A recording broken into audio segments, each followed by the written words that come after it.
use the data, use information to determine actions, not emotions, not politics, not what people think or feel, but what we know in terms of facts.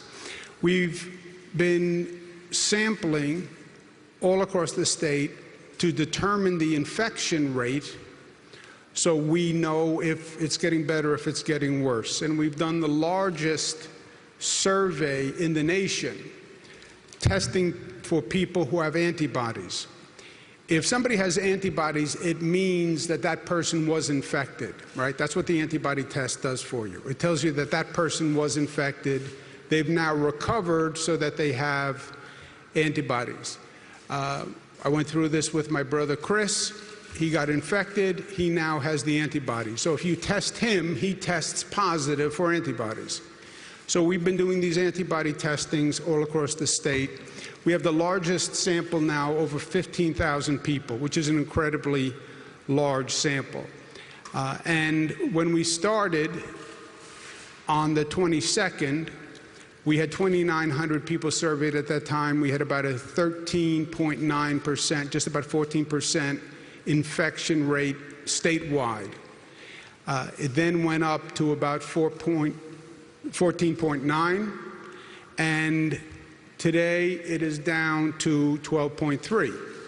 Now, statisticians will say this is all plus or minus in the margin of error, but it's a large sample. It is indicative. 14 to 14.9, down to 12.3. And as you can see, we test about every 4 or 5 days.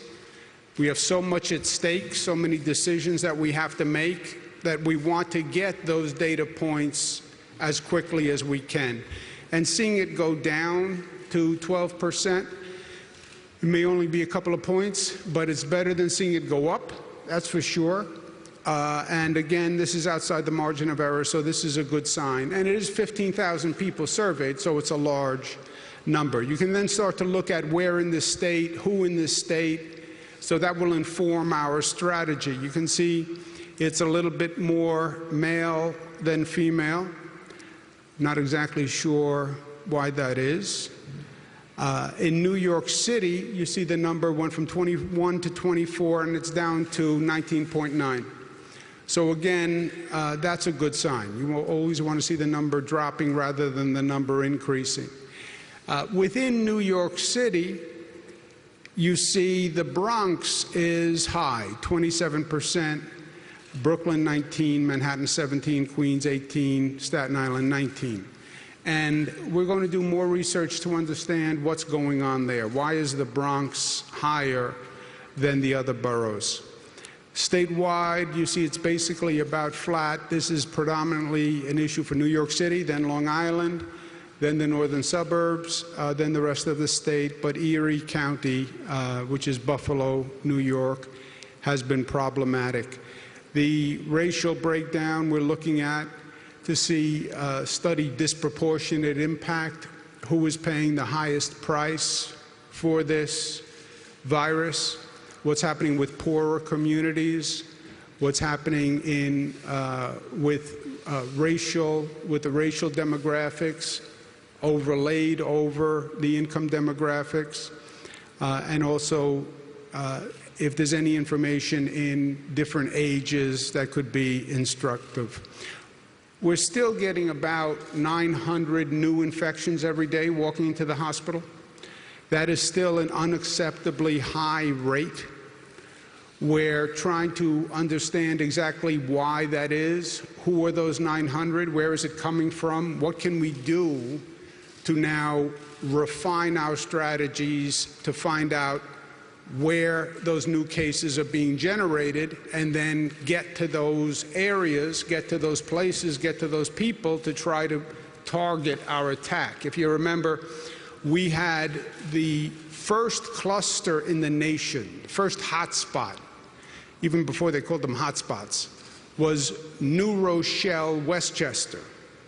And there was a tremendous outbreak in New Rochelle. We then sent all sorts of resources into New Rochelle and we actually reduced that hotspot. So if you find a specific place or pattern that is generating infections, then you can attack it, but you have to find it first. And that's what we're looking at, especially on these number of new infections that are coming. And you see, if you look at the location of it, it's not telling us much. But where we asked the hospitals yesterday, we have all the hospitals on a conference call, and I spoke to all the hospitals and asked them to take additional information from people who are walking into the hospitals to try to find out where these infections are coming from. Are they frontline workers? Or are they people who are staying home? Are these infections that are being spread in the home? Or are they frontline workers, which means they're getting up every day, they're getting on public transit, they're going to work, and then maybe they're getting it on public transit, maybe they're getting it at the workplace. But getting more information on where these new cases are coming from. Where do you live? Not just borough, but what community within the borough? Are there different health factors that are affecting the new infection rate, comorbidities? How are they traveling? Are they in their cars? Are they on public transportation? Is it the New York City transit system, Long Island Railroad, et cetera? So we asked the hospitals to collect that data yesterday. We'll be getting that over the next couple of days, and that will help us again get more information.